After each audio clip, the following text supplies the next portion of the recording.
सबैजनालाई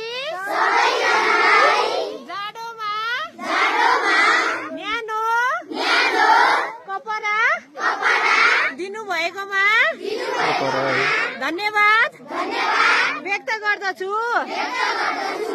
सबैजनालाई धन्यवाद धन्यवाद। 1 रुपैयाँ दाताहरूलाई। तपाईँहरूको स्कुलको नाम भन्नुहोस् त। अब ठाउँको नाम चाहिँ के त? मिमी। ए अनि हुम्ला चङ्खेली 3 सबैजनालाई पुरा छिन।